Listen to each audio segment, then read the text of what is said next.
শ্রম আইনেরও এই সময়ের মধ্যে সংশোধন করা হয়েছে।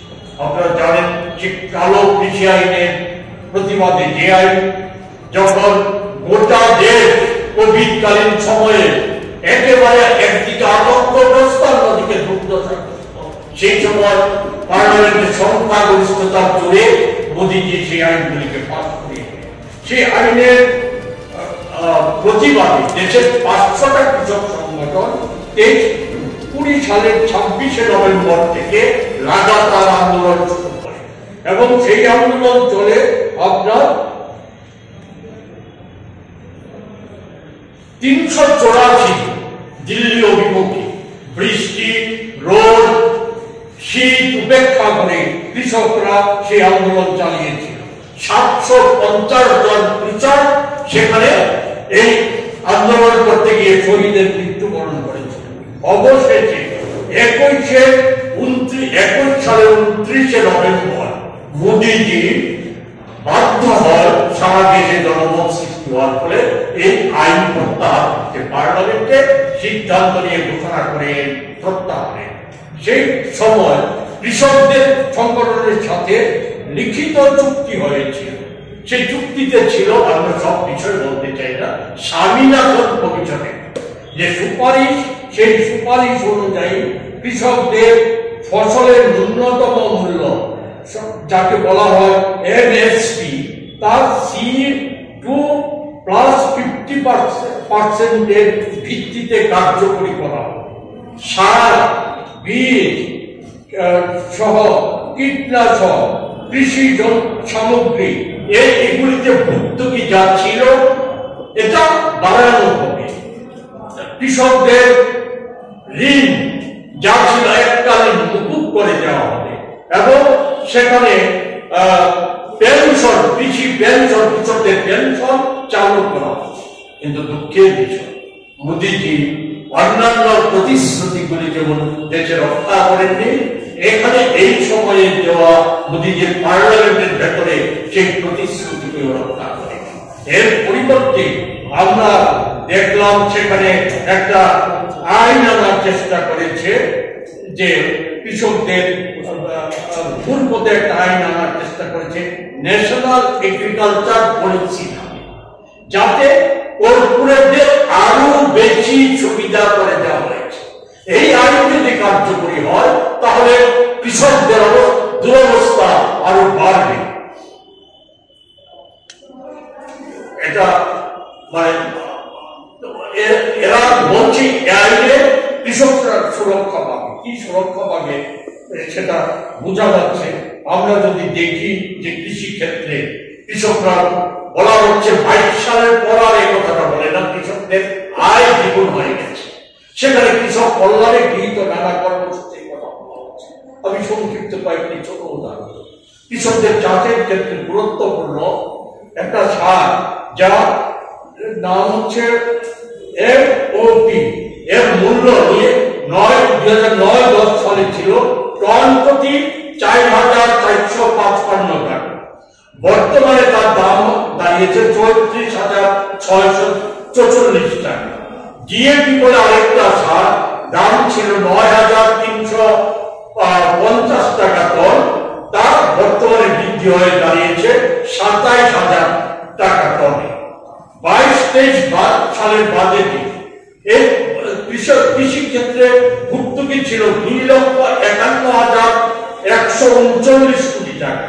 23-24 তা কমে দাঁড়ায় 1,88,098 কোটি টাকা। 24-25 তা দাঁড়ায় 1,64,000 কোটি টাকা। এই বাজেটে বরাদ্দ আরো কমে গিয়ে দাঁড়ায় কৃষি ক্ষেত্রে মোট 5.42 কোটি টাকা।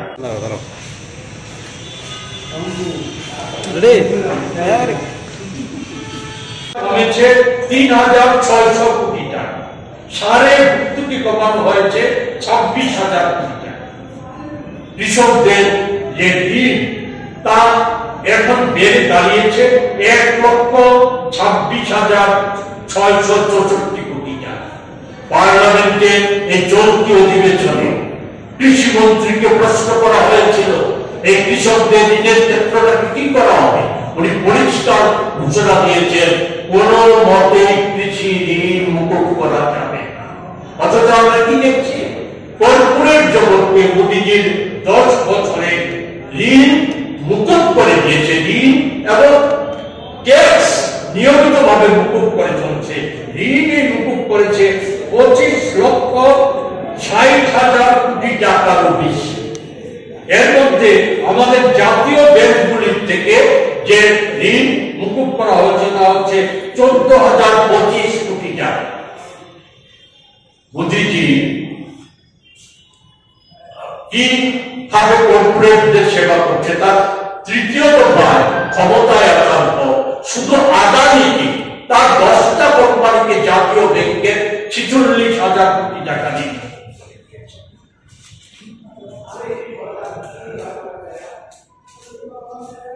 এই হচ্ছে সারা দেশে কৃষি ক্ষেত্রে কৃষক কল্যাণের সাধারণ চেহারা।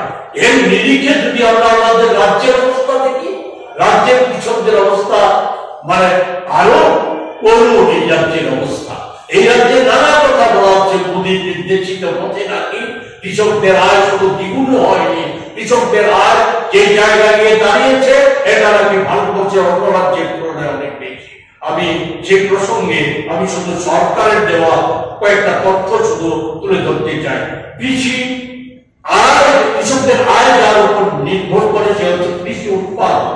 কৃষি উৎপাদনে ধানের উৎপাদন ছিল 17-18 অর্থবর্ষে আমাদের ধানের উৎপাদন ছিল 8,12,090 মেট্রিক টন। 23-24 তা দাঁড়িয়েছে 7,92,406 মেট্রিক টনে। 2017-18 সালে গমের উৎপাদন ছিল 336 মেট্রিক টন। 23-24 তা কমে দাঁড়ায় 203 মেট্রিক টন। এর কারণ হিসাবে যেটা চিহ্নিত হয়েছে সেটা হচ্ছে একদিকে হচ্ছে সারের মূল্য বৃদ্ধি, অন্যদিকে হচ্ছে নিম্নমানের সার, বীজ আর সেচের অভাবের কারণে। কারণ সেচ ব্যবস্থা যেটা ছিল তার 70-75 অংশ অকেজ হয়ে গেছে। আমাদের রাজ্য সরকারের কৃষি প্রেমের আরো নমুনা আমরা দেখেছি, সেটা হচ্ছে গত অগাস্টের ভয়াবহ বন্যা। সে বন্যা সরকার তো ঘোষণা করেছে যে আমাদের রাজ্যে 17 লক্ষাধিক মানুষ ক্ষতিগ্রস্ত হয়েছে, যদিও বেসরকারি ভাবে সংখ্যাটা আরো বেশি।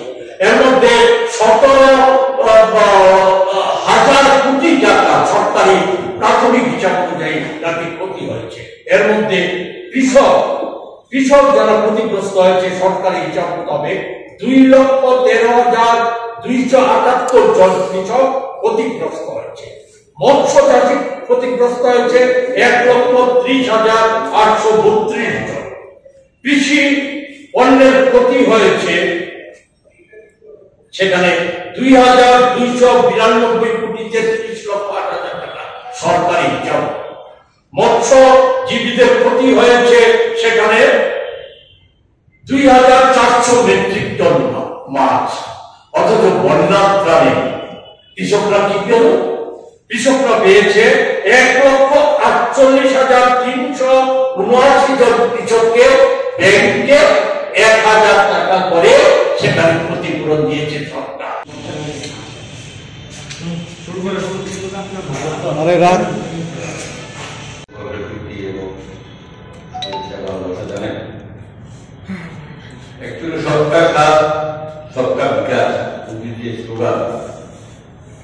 বর্তমান সারা ভারতবর্ষে কৃষকের যে অবস্থা, সেই অবস্থার পরিপ্রেক্ষিতে এই স্লোগানটা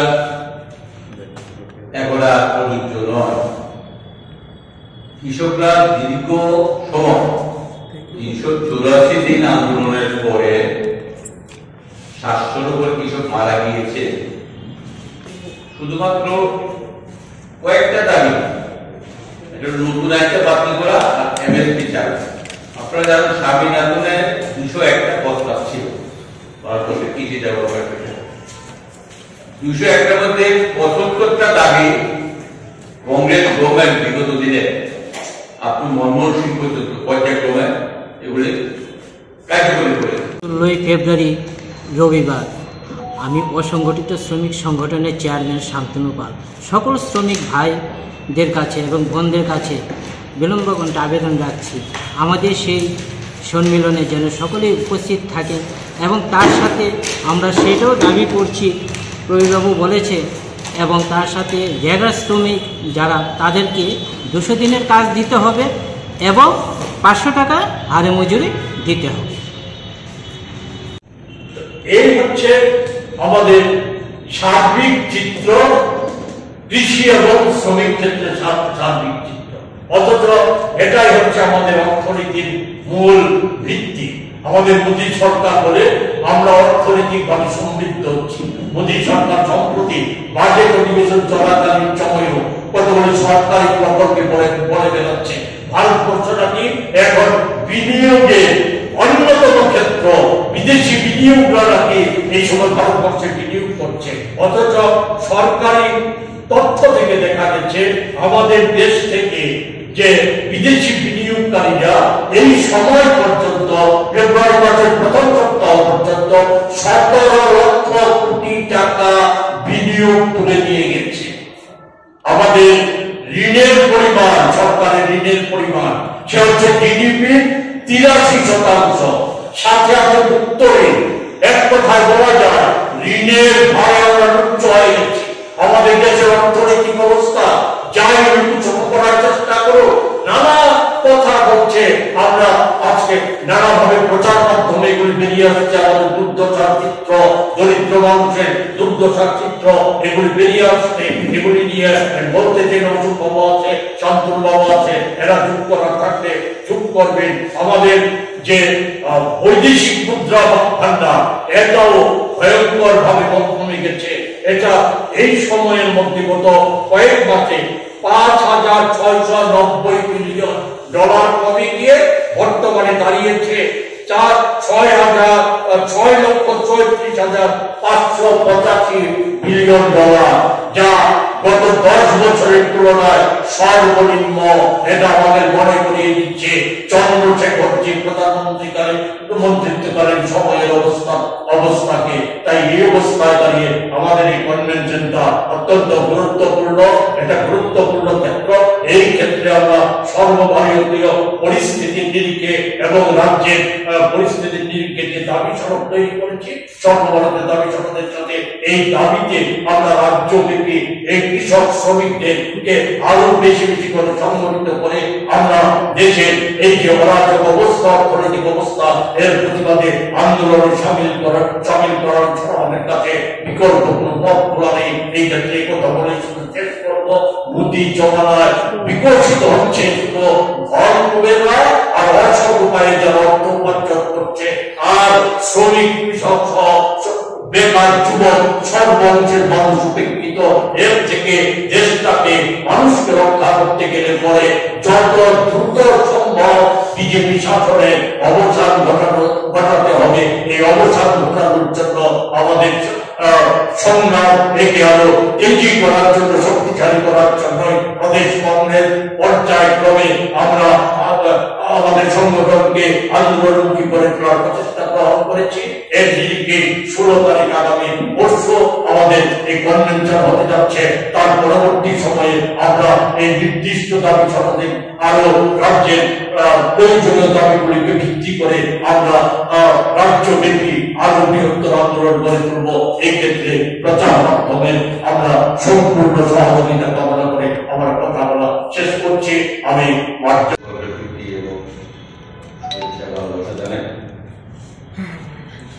সরকার সাথ সরকার বিকাশ যে স্লোগান বর্তমান সারা ভারতবর্ষে কৃষকের যে অবস্থা, সেই অবস্থার পরিপ্রেক্ষিতে এই স্লোগানটা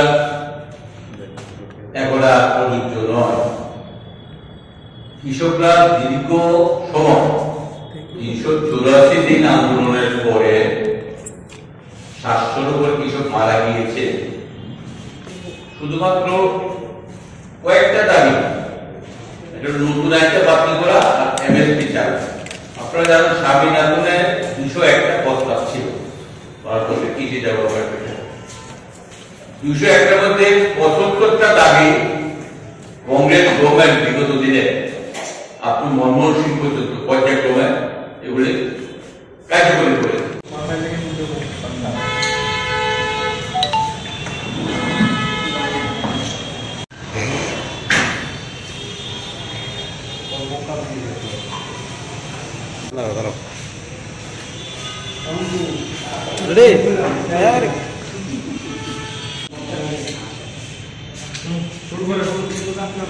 अरे रात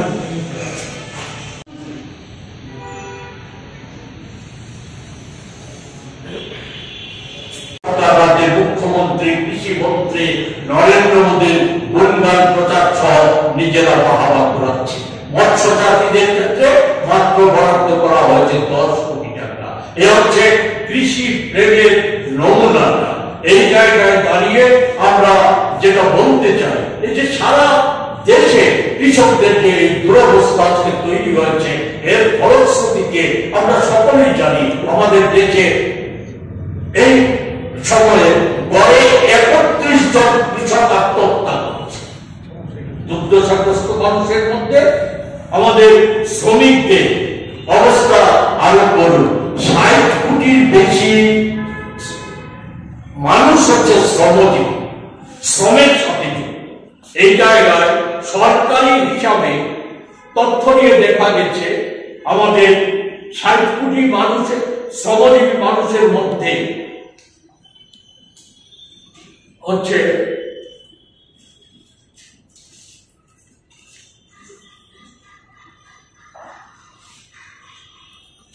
অধিকাংশ হচ্ছে অসংগঠিত ক্ষেত্রের। সংগঠিত ক্ষেত্রের শ্রমিকরা সেখানে কাজ হারাচ্ছে। মুদি জমানায় আমি একটা ছোট্ট তথ্য আপনাদের দিচ্ছি। মুদি জমানায়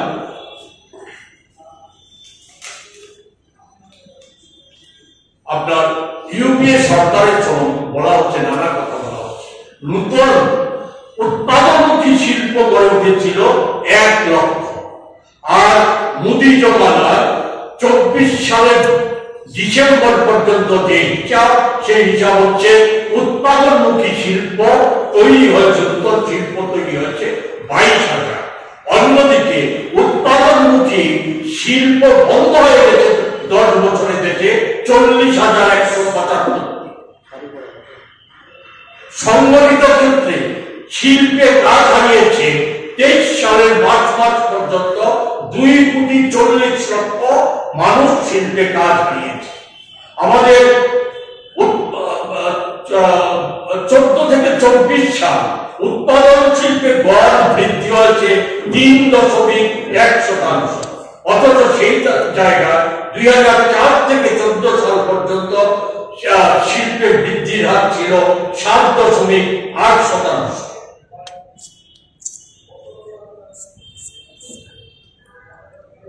আমাদের এই সময়ে আমাদের দেশের যে আর্থিক অবস্থা, সেটা সকলেই জানি। এটা শুধু আমাদের কথা না, প্রাক বাজেটের সমীক্ষার মধ্য দিয়ে এবং তার আগে বিশেষ করে গত অক্টোবর মাস থেকে সারা দেশে যে আর্থিক সংকট, একদিকে খাদ্য পণ্য সহ দ্রব্যমূল্যের বৃদ্ধি 14 সালের তুলনায় 10.8% বেড়ে গেছে। সেই জায়গায় আমাদের একধারে শ্রমিকরা কাজ হারাচ্ছে, অন্যদিকে মজুরি কমে যাচ্ছে, বেকারিত্ব তো বাড়ছে। 14 সাল পর্যন্ত দেশে বেকারের গড় ছিল 6.1%। এটা মোদী জমানায় 24 সালের মার্চ মাস পর্যন্ত এসে দাঁড়ায় 9.9%। আমাদের এই যে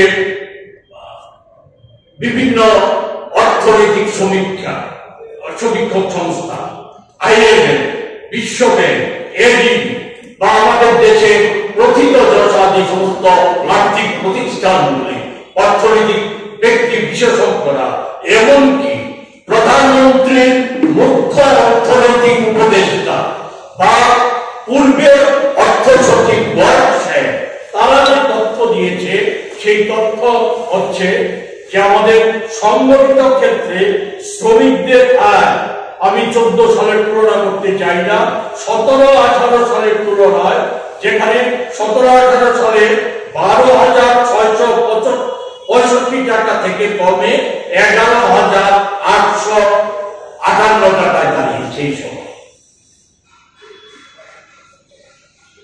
মহিলা শ্রমিকদের আয়, এটা হচ্ছে পুরুষ শ্রমিকদের, মহিলা শ্রমিকদের আয় 10,116 টাকা থেকে কমে 8,592 টাকা এসে দাঁড়িয়েছে। মহিলা স্বনির্ভর যে সংস্থাগুলি আছে, যুক্ত মহিলারা, তাদের মাসিক আয় 5,953 টাকা থেকে কমে দাঁড়িয়েছে 5,497 টাকা।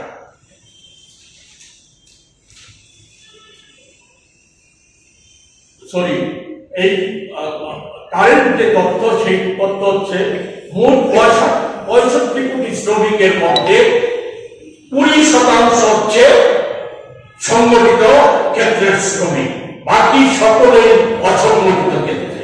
অসংগঠিত ক্ষেত্রের শ্রমিকদের দুর্দশা তো ভয়ঙ্কর। আমি কমেছে 3,600 কোটি টাকা, সারে ভর্তুকি কমানো হয়েছে 26,000 কোটি টাকা। কৃষকদের যে ঋণ, তা এখন বেড়ে দাঁড়িয়েছে 1,26,664 কোটি টাকা। পার্লামেন্টে এই চলতি অধিবেশনে কৃষিমন্ত্রীকে প্রশ্ন করা হয়েছিল এই কৃষকদের ঋণের ক্ষেত্রটা কি করা হবে। উনি পরিষ্কার ঘোষণা দিয়েছেন, কোন মতে কৃষি ঋণ মুকুব করা যাবে না। অথচ আমরা কি দেখছি, কর্পোরেট জগৎকে মোদীজির 10 বছরে ঋণ মুকুব করে দিয়েছে, ঋণ এবং ট্যাক্স নিয়মিত ভাবে মুকুব করে চলছে। ঋণে মুকুব করেছে 25,60,000 কোটি টাকারও বেশি। এর মধ্যে আমাদের জাতীয় ব্যাংকগুলির থেকে যে ঋণ মুকুব করা হয়েছে তা হচ্ছে 14,025 কোটি টাকা। মোদীজি কিভাবে কর্পোরেটদের সেবা করছে, তার তৃতীয় দফায় ক্ষমতায় আসার পর শুধু আদানিকে, তার 10টা কোম্পানিকে জাতীয় ব্যাংকের 46,000 কোটি টাকা দিয়ে,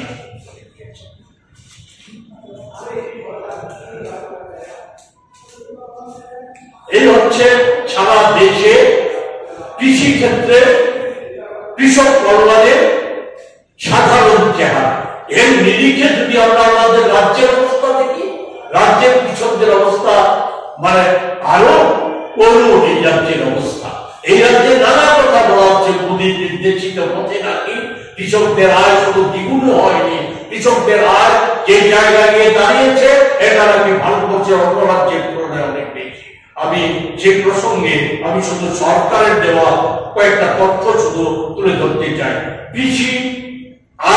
কৃষকদের আয় যার উপর নির্ভর করে সে হচ্ছে কৃষি উৎপাদন।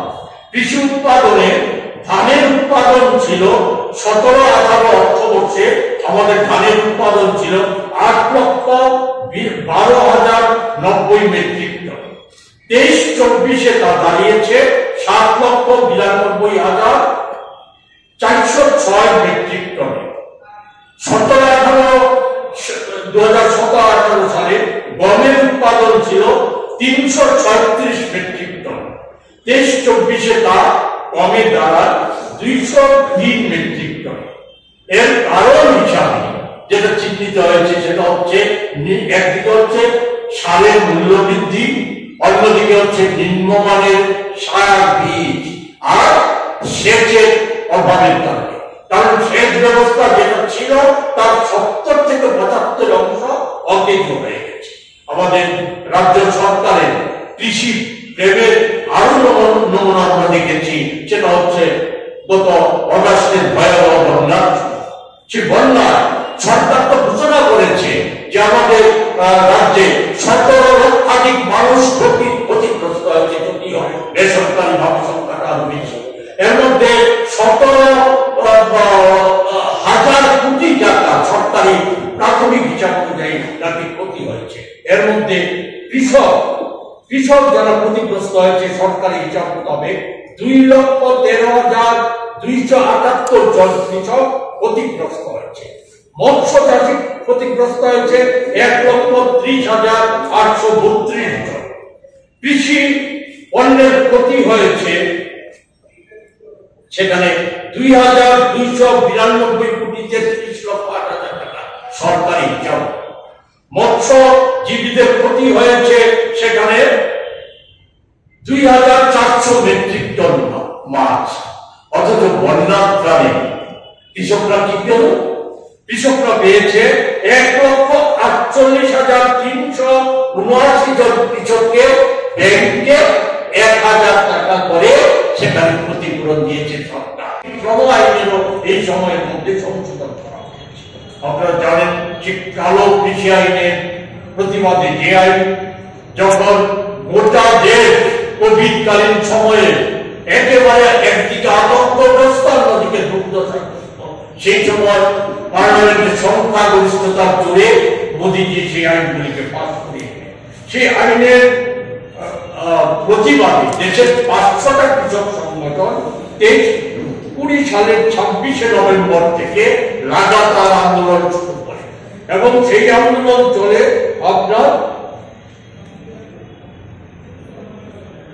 384 দিল্লি অভিমুখী। বৃষ্টি, রোদ, শীত উপেক্ষা করে কৃষকরা সেই আন্দোলন চালিয়েছিল। 750 জন কৃষক সেখানে এই আন্দোলন করতে গিয়ে শহীদের মৃত্যুবরণ করেছিল। অবশেষে 21 সালের 29শে নভেম্বর মোদীজি বাধ্য হয় সারা দেশে জনমত সৃষ্টি হওয়ার ফলে এই আইন প্রত্যাহার করতে পার্লামেন্টে সিদ্ধান্ত নিয়ে ঘোষণা করে প্রত্যাহারে। সেই সময় কৃষকদের সংগঠনের সাথে লিখিত চুক্তি হয়েছিল।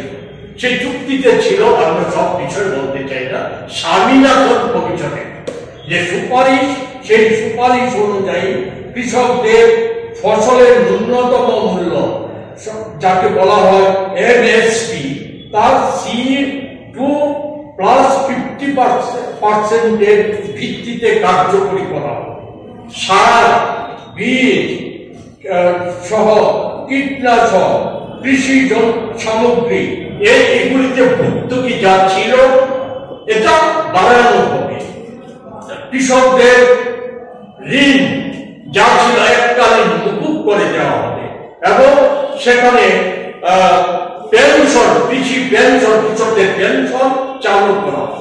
কিন্তু দুঃখের বিষয়, মোদীজি অন্যান্য প্রতিশ্রুতিগুলি যেমন দেশে রক্ষা করেননি, এখানে এই সময়ে দেওয়া মোদীজির পার্লামেন্টের ভেতরে সেই প্রতিশ্রুতিগুলি রক্ষা করে।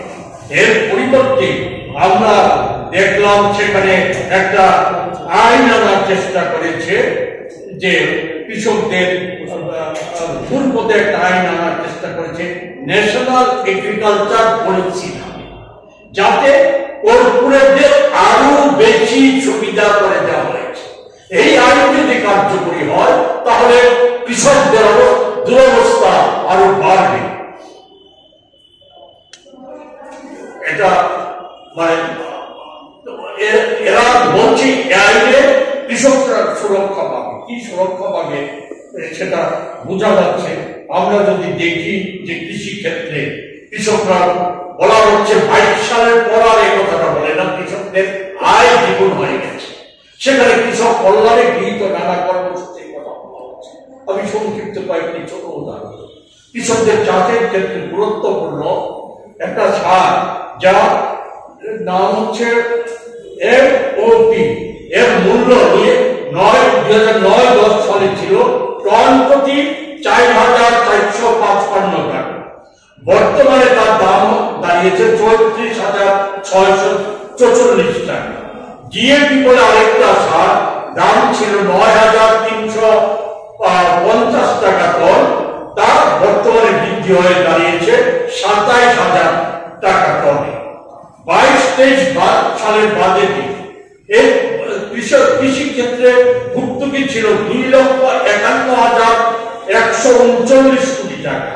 23-24 তা কমে দাঁড়ায় 1,88,000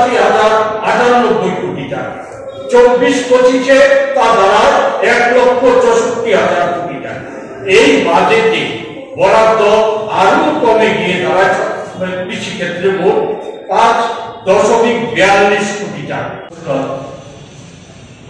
আমার সাথে আছে আমাদের রাজ্যের প্রাক্তন বিধায়ক, প্রদেশ কংগ্রেসের অন্যতম নেতা শ্রী সুব্রত, আমাদের অসংগঠিত শ্রমিক কংগ্রেসের রাজ্যের চেয়ারম্যান শ্রী শান্তনু পাল।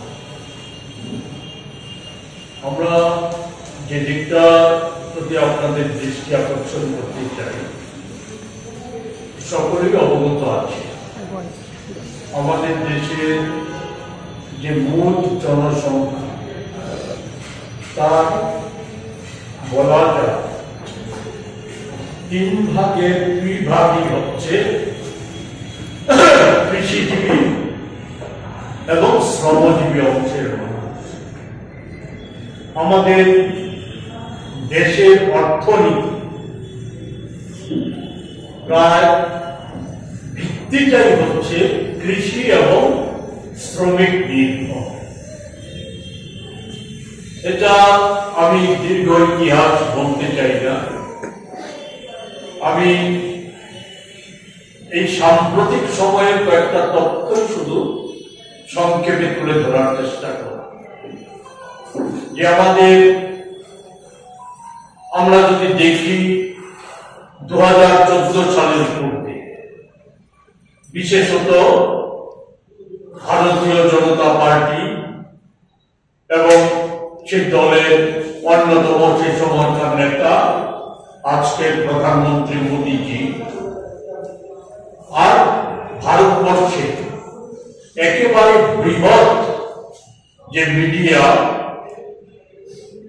গোষ্ঠী, তাদের একটা বড় অংশ তারা নানাভাবে প্রচার করে আসছিল যে ইউপিএ সরকার সমস্ত দিক থেকে কি ব্যর্থ, শ্রমিক কল্যাণ এবং কৃষক স্বার্থ তাদের হাতে সুরক্ষিত না, তারা ব্যর্থ হয়েছে। আরো নানা বিষয়, দুর্নীতিবাদ, বেকারিত্ব সৃষ্টিকারী, দেশের দুর্দশা সৃষ্টিকারী, এই সমস্ত অসংখ্য অভিযোগ উত্থাপিত করে তাদের ব্যর্থতাকে তুলে ধরেছে। নানা প্রতিশ্রুতি দিয়েছিল, অনেক প্রতিশ্রুতি সেগুলি করতে চাই। কৃষকদের কল্যাণে, শ্রমিকদের কল্যাণে অনেক সুন্দর সুন্দর প্রতিশ্রুতি, সুন্দর সুন্দর কথা উপস্থিত করেছে। আমরা 2014 সালের পর থেকে আজ পর্যন্ত এবং সম্প্রতি যে বাজেট অধিবেশন চলছে, যে বাজেট পর্যন্ত যদি আমরা একটু চোখ বুলিয়ে দিই, তাহলে কি দেখা যাচ্ছে, আমি শুধু প্রথম যদি কৃষক কল্যাণটাই যদি ধরি, কৃষকদের কল্যাণের প্রশ্নে অনেক সুন্দর সুন্দর কথা, এত সুন্দর কথা অতীতে কখনো শোনা যায়নি। আপনারা শুনেছেন কিনা আমি জানি না, কিন্তু আমি শুনি মোদীজি আসার পর নানা সুন্দর সুন্দর প্রকল্প, নানা কথা আমরা শুনতে পাচ্ছি, কিন্তু তার সাথে কাজের কোনো মিল নেই। যেমন ধরুন, প্রকল্প রূপায়িত করতে গেলে কোনো অর্থের প্রয়োজন, অথচ মোদীজির এই বাজেট সহ তার আগের 10টা বাজেটে কৃষক কল্যাণ এবং সার্বিকভাবে শ্রমিক কল্যাণ এবং দরিদ্র মানুষের কল্যাণে যে সরকারি প্রকল্পগুলি, এতে বরাদ্দ নিয়মিতভাবে কমে আসছে। কৃষক কল্যাণে আমরা বরাদ্দ কমার সাথে সাথে আমরা দেখেছি এই দুইটা ক্ষেত্রে যে কর্পোরেট, বিশেষ করে মোদীর যে বন্ধুস্থানীয় ব্যক্তি যারা কর্পোরেট পুঁজি, তাদেরকে সুবিধা করে দেওয়ার জন্য দেশে যে প্রচলিত কৃষি আইন এবং শ্রম আইনগুলি ছিল, এর মধ্যে 3টা কৃষি আইন পরিবর্তন করে সেখানে কালো কৃষি আইন বলবৎ করা হয়। প্রধানত সেখানে কর্পোরেট পুঁজিকে সুযোগ করে দেওয়ার জন্য কৃষি ক্ষেত্রেও যাতে অবাধে কর্পোরেট পুঁজি বিচরণ করে। অসংগঠিত শ্রমিক সংগঠনের দ্রুত কনভেনশন এলে মূলত আমরা শিক্ষক সেই লক্ষ্য নিয়ে অসংগঠিত শ্রমিক সংগঠনের দাবি সনদ এবং সমস্যা এবং কিষাণ কংগ্রেসের সমস্যা নিয়ে আলোকপাত করবেন আমাদের কবির চক্রবর্তী মহোদয়।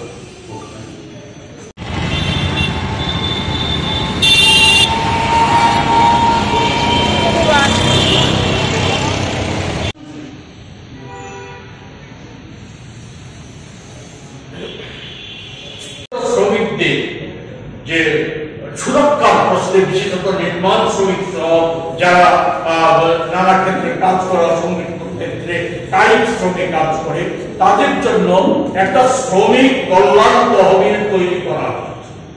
সেই শ্রমিক কল্যাণ তহবিলে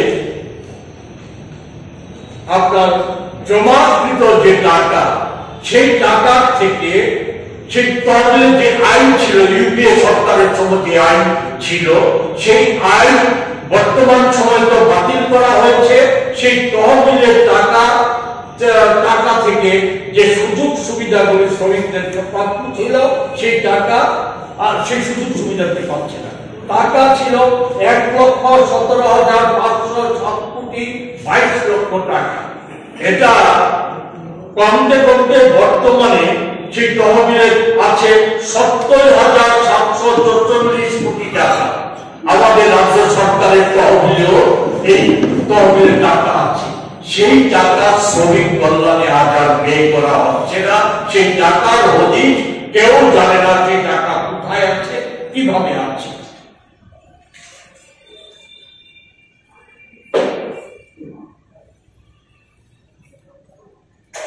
এমনতর অবস্থায় আমাদের রাজ্যের অসংগঠিত ক্ষেত্রের শ্রমিকরা দুর্দশা জানেন।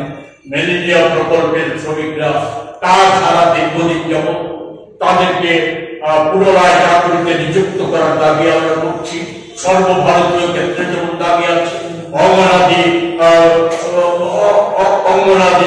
যে কর্মী সহায়ক দেওয়া, তাদেরকে সরকারি চাকরি স্থায়ী চাকরিতে চাকরি হিসাবে ঘোষণা করা, চাকরি সাপেক্ষে তাদের বেতন বাড়ানো, এছাড়াও সংগঠিত ক্ষেত্রে শ্রমিকদের মজুরি বাড়ানো, আমাদের রাজ্যে মিড ডে মিল যে শ্রমিকরা আছে, তাছাড়া আশা কর্মী যারা নিয়োজিত আছে ভারতবর্ষের অন্য রাজ্যগুলিতে কম, তার তুলনায় আমাদের রাজ্যে কম। সেই তাদেরকে তাদের মজুরি বৃদ্ধির দাবি সহ তাদেরকে সরকারি কর্মী হিসাবে ঘোষণার দাবি আমরা রাখছি। আমাদের রাজ্যে সেখানে বলা হচ্ছে আমাদের যে আয় নাকি মাথা পিছু গড় আয় নাকি বেড়ে গেছে 1,75,000 টাকারও বেশি নাকি আমাদের গড় আয়, যেটা ভারতবর্ষের যে গড় আয় তার চাইতেও বেশি। অথচ মুখ্যমন্ত্রী দাবি করছে, কেন্দ্রীয় মন্ত্রীদের বসিয়ে রেখেছে দাবি করছে, রাজ্যের কৃষি মন্ত্রী অর্থমন্ত্রী দাবি করছে। আর অর্থ কমিশনের চেয়ারম্যান যে গিয়েছিল উনি ফিরার সময় যে সাংবাদিক সম্মেলন করেছে সেই সম্মেলনে উনি ঘোষণা করেছেন যে আমাদের যে দৈনিক আয় গড় আয় ভারত জাতীয় গড়ের থেকে তো কমই, অন্যান্য রাজ্যের থেকেও কম। আমি একটা ছোট্ট উদাহরণ দিয়ে শেষ করব। আমাদের রাজ্যে রিজার্ভ ব্যাংকের তথ্য অনুযায়ী রিজার্ভ ব্যাংক একটা তথ্য তুলে ধরেছে এই গত বছরের শেষ দিকে, সম্ভবত নভেম্বর মাসে একটা তথ্য প্রকাশিত করেছে। সেই তথ্যে দেখা গেছে ভারতবর্ষে অসংগঠিত ক্ষেত্রের যে শ্রমিক, এর মধ্যে নির্মাণ ক্ষেত্রে নিয়োজিত পুরুষ শ্রমিকদের সর্বোচ্চ মজুরি পায় আপনার হচ্ছে জম্মু কাশ্মীরে 552 টাকা 90 পয়সা। তারপরে বেশি মজুরি পায় হিমাচলে, সেখানে 526 টাকা 90 পয়সা। সমস্ত রাজ্যগুলি তথ্য দিতে গেলে অনেক সময় লাগবে। আমাদের রাজ্যের কথাই যদি, আমাদের রাজ্য সব কয়টা রাজ্যের মধ্যে সবচাইতে কম মজুরি পায় 322 টাকা 20 পয়সা। কৃষি ক্ষেত্রের মজুরি তামিলনাড়ুতে 519 টাকা পায়, 519 টাকা 12 পয়সা পায়, আর আমাদের রাজ্যে পায় 311 টাকা 11 পয়সা।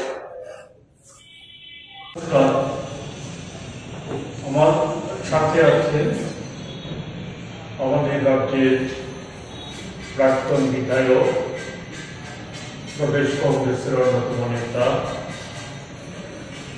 শ্রী সুব্রত, আমাদের অসংগঠিত শ্রমিক কংগ্রেসের রাজ্যের চেয়ারম্যান শ্রী শান্তনু পাল। আমরা যে দিকটার প্রতি আপনাদের দৃষ্টি আকর্ষণ করতে চাই, সকলেই অবগত আছে আমাদের দেশের যে মূল জনসংখ্যা তার বলা যায় 3 ভাগের 2 ভাগই হচ্ছে কৃষিজীবী এবং শ্রমজীবী অংশের মানুষ। আমাদের দেশের অর্থনীতি প্রায় ভিত্তিটাই হচ্ছে কৃষি এবং শ্রমিক নির্ভর। এটা আমি দীর্ঘ ইতিহাস বলতে চাই না, আমি এই সাম্প্রতিক সময়ের কয়েকটা তথ্য শুধু সংক্ষেপে তুলে ধরার চেষ্টা করব। যে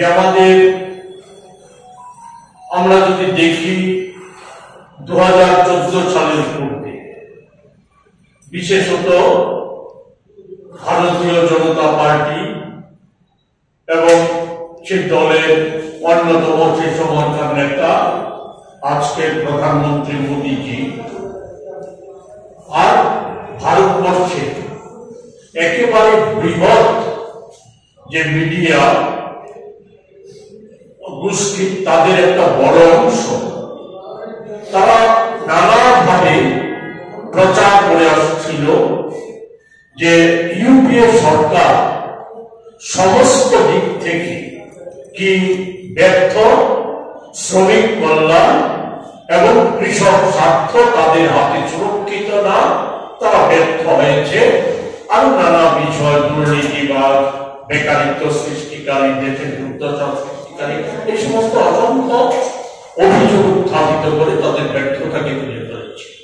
নানা প্রতিশ্রুতি দিয়েছিল, অনেক প্রতিশ্রুতি থেকে বলতে চাই।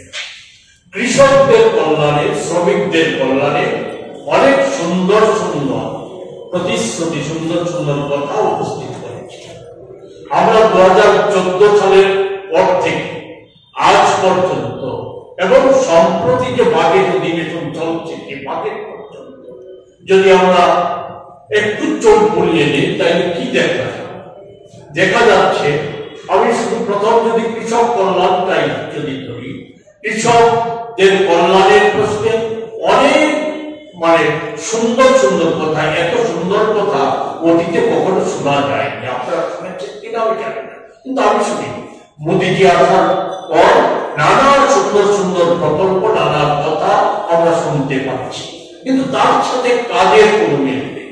যেমন ধরুন, প্রকল্প রূপায়িত করতে গেলে কোনো অর্থের প্রয়োজন, অথচ মোদীজির এই বাজেট সহ তার আগের 10টা বাজেটে কৃষক কল্যাণ এবং সার্বিকভাবে শ্রমিক কল্যাণ এবং দরিদ্র মানুষের কল্যাণে যে সরকারি প্রকল্পগুলি, এতে বরাদ্দ নিয়মিতভাবে কমে আসছে। কৃষক কল্যাণে আমরা বরাদ্দ কমার সাথে সাথে আমরা দেখেছি এই দুইটার ক্ষেত্রে যে কর্পোরেট, বিশেষ করে মোদীর যে বন্ধুস্থানীয় ব্যক্তি যারা কর্পোরেট পুঁজি, তাদেরকে সুবিধা করে দেওয়ার জন্য দেশে যে প্রচলিত কৃষি আইন এবং শ্রম আইনগুলি ছিল, এর মধ্যে 3টা কৃষি আইন পরিবর্তন করে সেখানে কালো কৃষি আইন বলবৎ করা হয়। প্রধানত সেখানে কর্পোরেট পুঁজিকে সুযোগ করে দেওয়ার জন্য কৃষি ক্ষেত্রেও যাতে অবাধে কর্পোরেট পুঁজি বিচরণ। রাজ্যের মুখ্যমন্ত্রী, কৃষি মন্ত্রী নরেন্দ্র মোদীর গুণগান প্রচার সহ নিজেরা বাহাবা করাচ্ছে। মৎস্য চাষীদের ক্ষেত্রে মাত্র বরাদ্দ করা হয়েছে 10 কোটি টাকা। এ হচ্ছে কৃষি প্রেমের নমুনাটা। এই জায়গায় দাঁড়িয়ে আমরা যেটা বলতে চাই, এই যে সারা দেশে কৃষকদের যে দুরবস্থা আজকে তৈরি হয়েছে, এর ফলশ্রুতিকে আমরা সকলেই জানি। আমাদের দেশে এই সময়ে গড়ে 31 জন কৃষক আত্মহত্যা করেছে। দুর্দশাগ্রস্ত মানুষের মধ্যে আমাদের শ্রমিকদের অবস্থা আরো বলুন। 60 কোটির বেশি মানুষ হচ্ছে শ্রমজীবী, শ্রমের সাথে যুক্ত। এই জায়গায় সরকারি হিসাবে তথ্য নিয়ে দেখা গেছে আমাদের 60 কোটি মানুষের শ্রমজীবী মানুষের মধ্যে হচ্ছে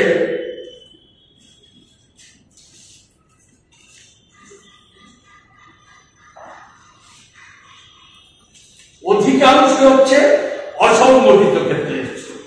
সংগঠিত ক্ষেত্রের শ্রমিকরা সেখানে কাজ হারাচ্ছে।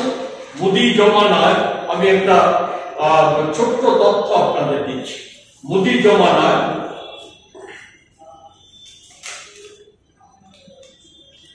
আপনার ইউপিএ সরকারের সময় বলা হচ্ছে, নানা কথা বলা হচ্ছে, নূতন উৎপাদনমুখী শিল্প গড়ে উঠেছিল 1 লক্ষ।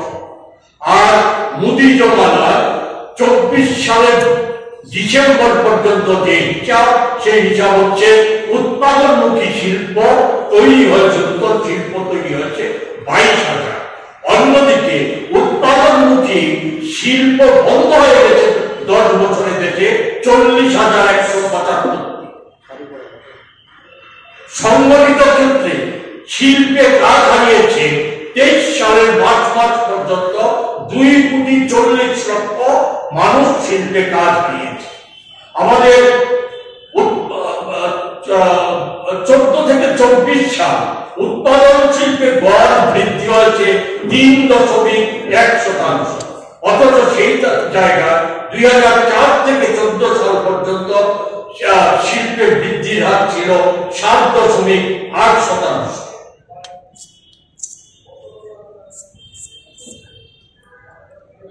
আমাদের এই সময়ে আমাদের দেশের যে আর্থিক অবস্থা সেটা সকলেই জানে।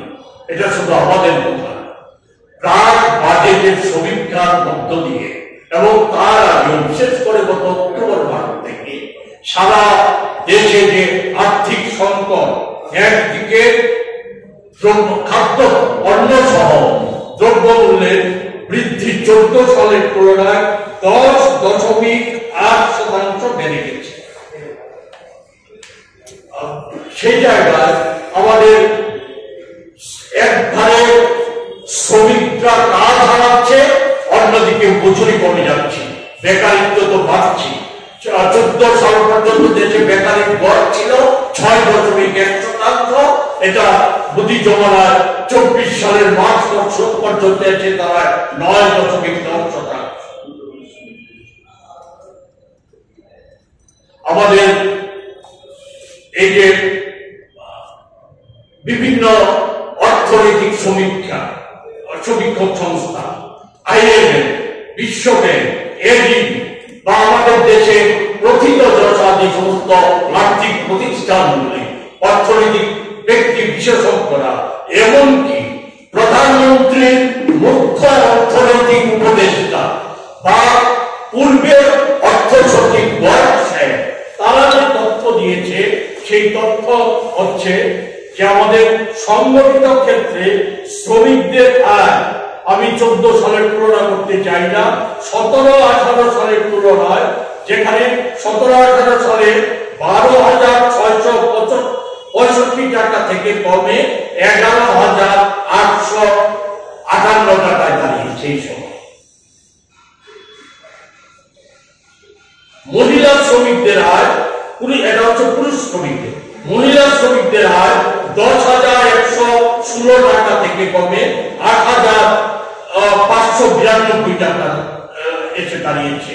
মহিলা স্বনির্ভর যে সংস্থাগুলি আছে, যুক্ত মহিলারা, তাদের মাসিক আয় 5,953 টাকা থেকে কমে দাঁড়িয়েছে 5,497 টাকা।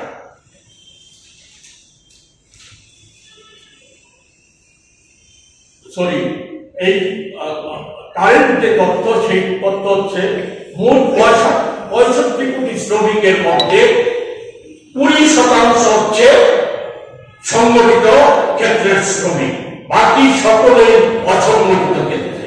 অসংগঠিত ক্ষেত্রের শ্রমিকদের দুর্দশা তো ভয়ঙ্কর। আমি এই হচ্ছে আমাদের সার্বিক চিত্র, কৃষি এবং শ্রমিক ক্ষেত্রে সার্বিক চিত্র। অথচ এটাই হচ্ছে আমাদের অর্থনীতির মূল ভিত্তি। আমাদের মোদী সরকার বলে আমরা অর্থনৈতিকভাবে সমৃদ্ধ হচ্ছি। মোদী সরকার সম্প্রতি বাজেট অধিবেশন চলাকালীন সময়েও কতগুলি সরকারি প্রকল্পে বলে বেড়াচ্ছে ভারতবর্ষটা কি এখন বিনিয়োগের অন্যতম ক্ষেত্র, বিদেশি বিনিয়োগরা নাকি এই সময় ভারতবর্ষে বিনিয়োগ করছে।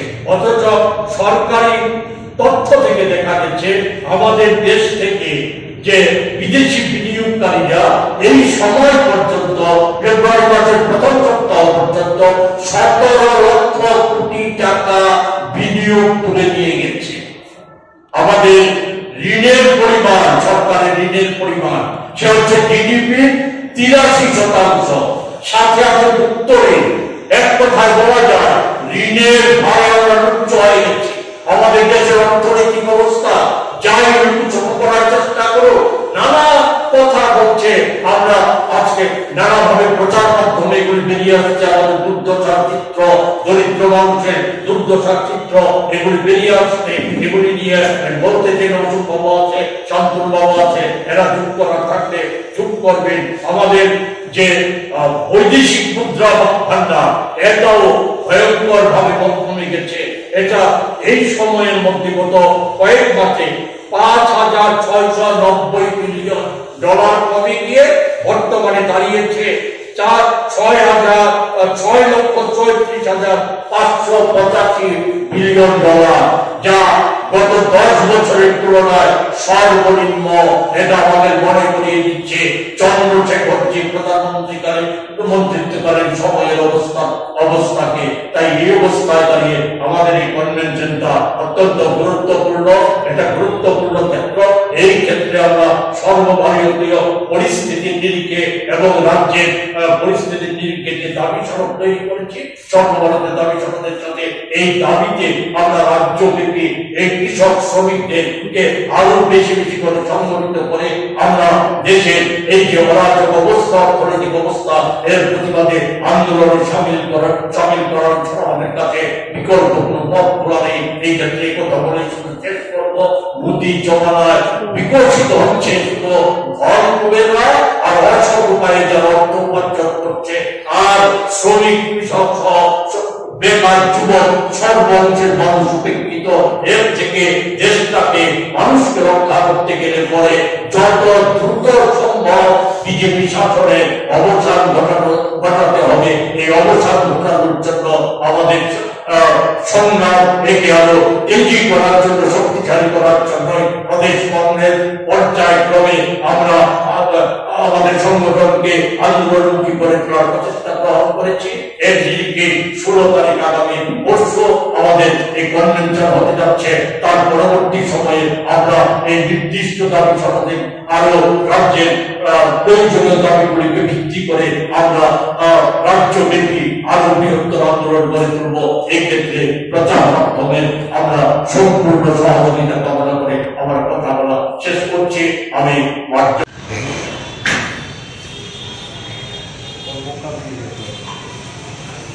অসংগঠিত শ্রমিক সংগঠনের দ্রুত কনভেনশন মূলত আন্দোলন বিক্ষোভ, সেই লক্ষ্য নিয়ে অসংগঠিত শ্রমিক সংগঠনের দাবি সনদ এবং সমস্যা এবং কিষাণ কংগ্রেসের সমস্যা নিয়ে আলোকপাত করবেন আমাদের